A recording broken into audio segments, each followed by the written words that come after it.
कैलाश साहब, ये भी मैं आपसे जानना चाहता हूँ, हमने अमूमन सत्यार्थी सरनेम सुना नहीं है, आपने सरनेम अपना छोड़ा, तो वो क्यों छोड़ा और उसकी वजह क्या थी, वो क्या जिद थी वो?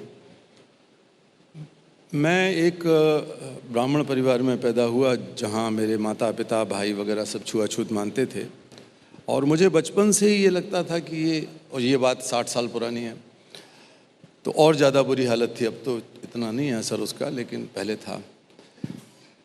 तो मैं गांधी जी से प्रभावित हुआ छुआछूत के खिलाफ।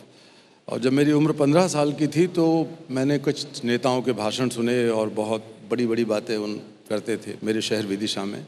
तो मेरे मन में आया कि एक भोज रखा जाए जिसमें जो मेहतरानी कहलाने वाली हमारी दलित माताएं हैं, बहनें हैं, वो खाना आके पकाएं और ये नेता जो गांधीवादी हैं, गांधी जी की बात करते हैं, यही सबसे आगे रहेंगे क्योंकि ये तो पहले से ही क्रांति कर चुके हैं। मेरे मन में था ये, मैं नहीं जानता था कि कितना बड़ा फ़र्क है उनके बोलने में और करने में।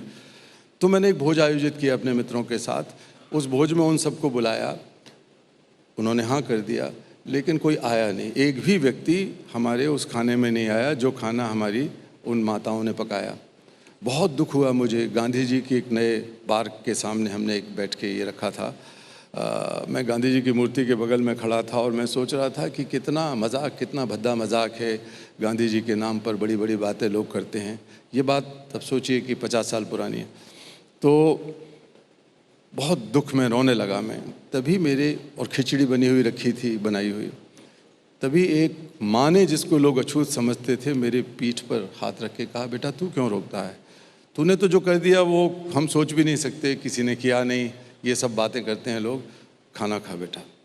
तो मैंने खाना उठा के खाया।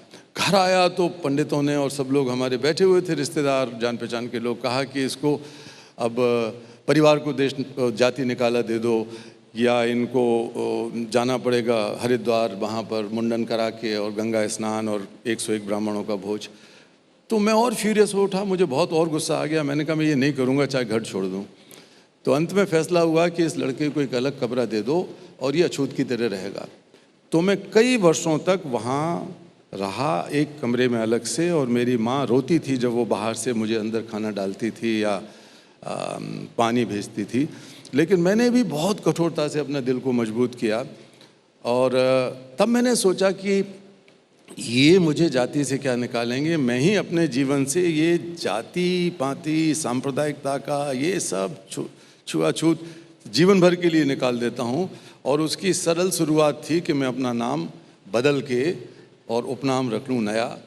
तो सत्यार्थी नाम मैंने रख लिया। क्या बात।